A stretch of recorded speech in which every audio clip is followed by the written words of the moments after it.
Daşınmaz əmlak üzərində icazə və istifadə hüquqlarının dövlət qeydiyyatı. Daşınmaz əmlak üzərində müddəti 11 aydan çox olan icarə və ya istifadə hüququ dövlət qeydiyyatına alınır. İcarə və ya istifadə hüququnun dövlət qeydiyyatına alınması barədə ərizəni daşınmaz əmlakın icarə istifadə müqaviləsi üzrə tərəflərdən biri verə bilər. Torpaq sahəsi və ya yerin təki sahəsi icarəyə, istifadəyə verildikdə qeydiyyat üçün təqdim edilən müqaviləyə torpaq sahəsinin və yerin təki sahəsinin planı əlavə edilir.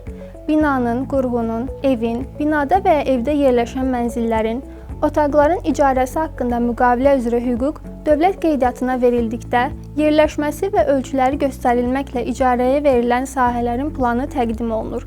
Daşınmaz əmlakın icarəsi, istifadəsi haqqında müqavilə icarəyə, istifadəyə verənin hüququnun məhdudlaşdırılması kimi qeydiyyata alınır.